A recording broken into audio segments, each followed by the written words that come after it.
This is When Science Speaks, a new web series profiling innovative and interesting people working in science and technical fields, from academia to industry to the nonprofit world. We explore how to be a powerhouse advocate for science and your research, how to advance your career in meaningful ways that make you happy, and how to push back on the ongoing assault on science and other related issues of interest happening in the world.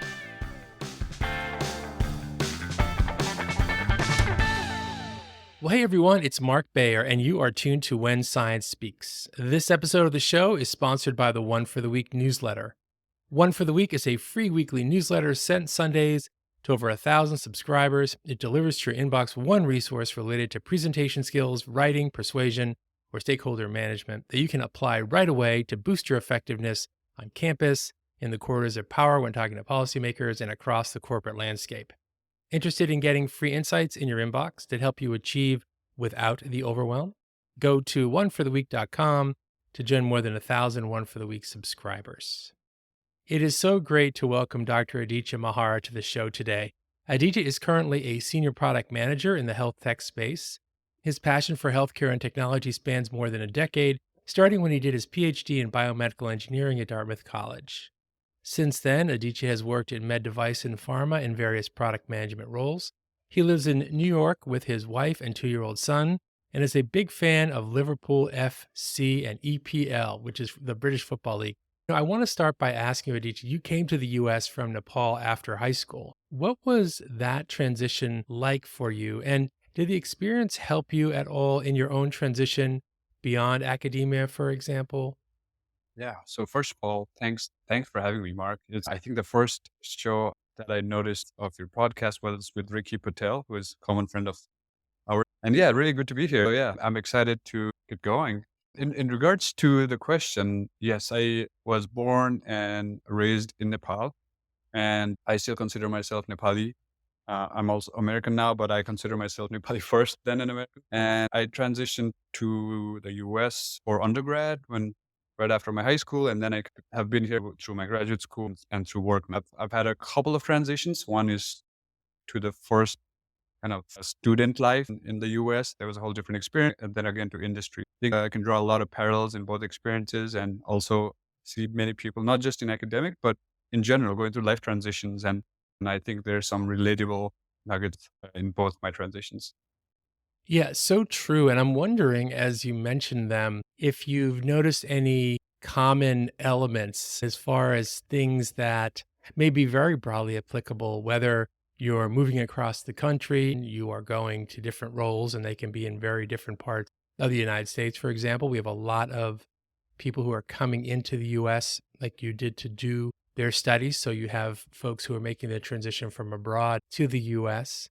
And maybe you could touch a little bit upon some of those maybe commonalities or strategies or techniques that you have found to be successful when going through a transition. Yeah, that's a great question. And I think the common thread that I've experienced is one of discomfort bringing growth. So every time in a new country or a new environment or a new area, I've always been very uncomfortable in the beginning, but I've also realized that's the moments where I've had the most growth. And that makes sense in terms of just learning so much in the beginning. And ultimately, maybe the discomfort fades away as you get more familiar, but also your growth slows down in whatever aspect it may be. So I like to be uncomfortable many times because I know I'm growing in some aspects. So I've taken that kind of learning from a couple of my transitions, the first time coming here to the country, and then second time starting grad school even, and third time like leaving grad school. And so it's always been these uncomfortable moments in hindsight I cherish as like really good moments of growth. I think that is so important because many times when we encounter uncomfortable situations like that, we think maybe we're doing something wrong, or is this the right fit? We start to second guess, but maybe adopting a mindset more similar to what you're talking about, which is this is part of the process. This is also perhaps a positive part because there's just a lot of learning that goes on.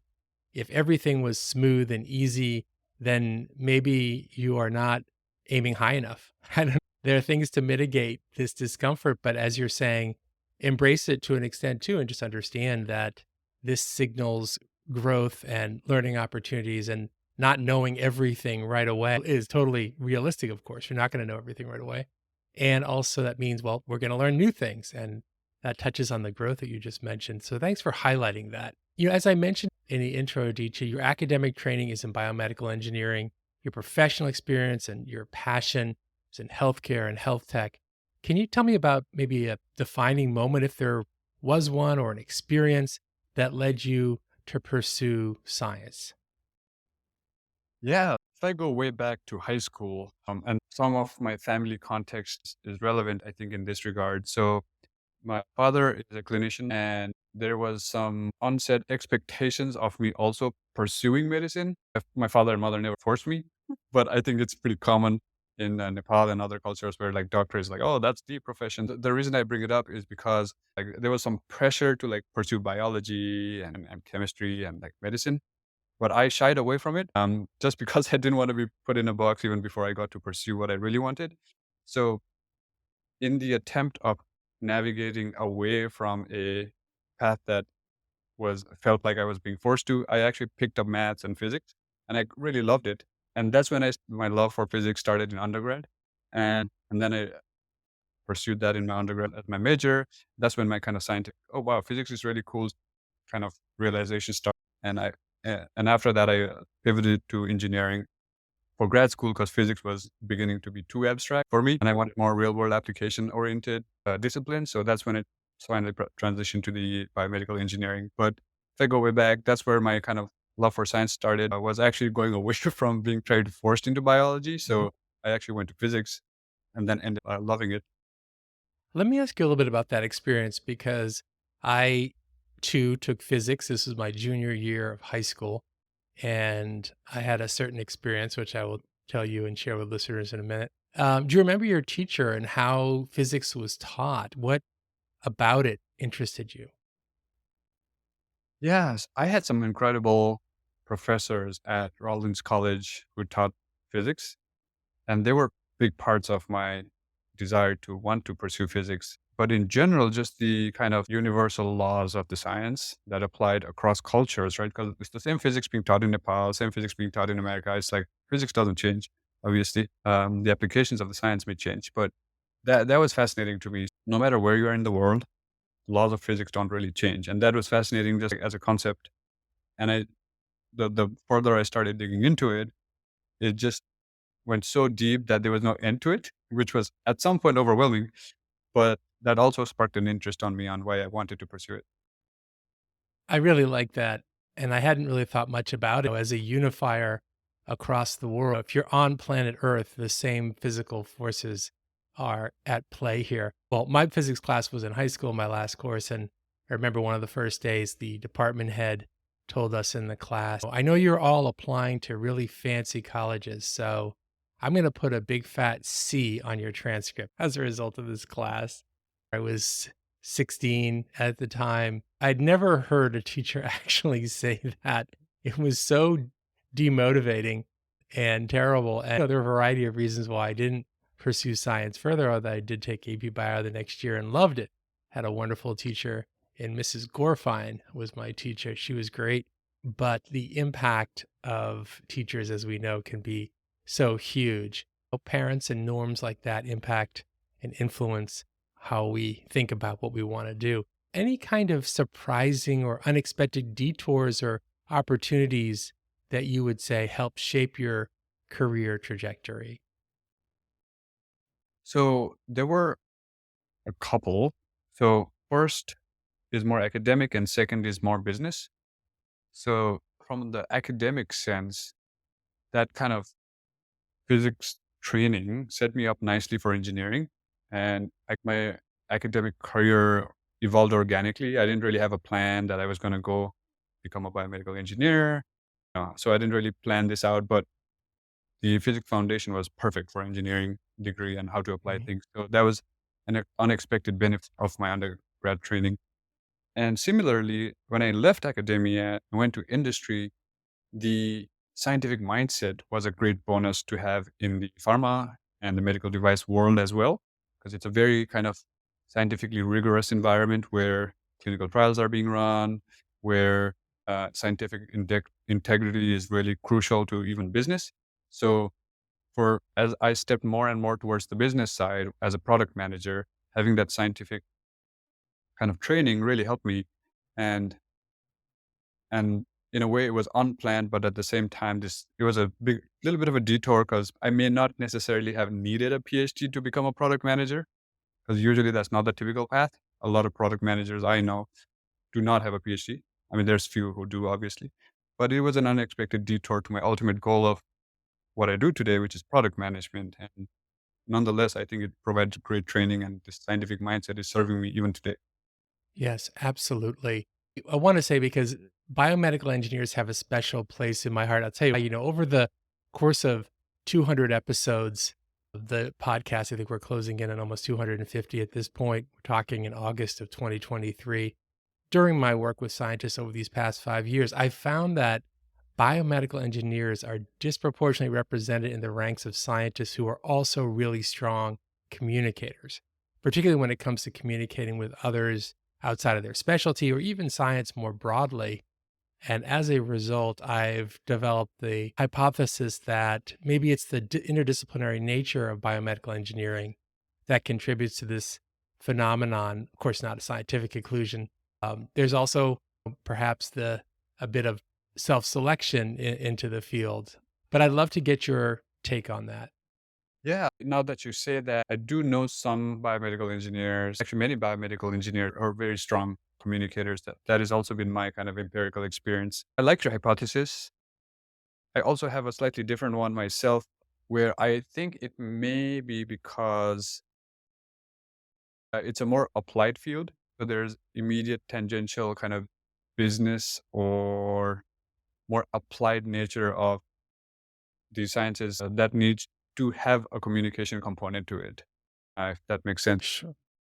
For instance, if I look at the other kind of fundamental sciences, the horizon of the research being applicable in the real world may be in the decades. So the communication required is different. It's more academic in nature. It's more research oriented. Maybe it's more teaching heavy. Whereas the biomedical is we need to make a medical device for patients like in the next 2 years. Hmm.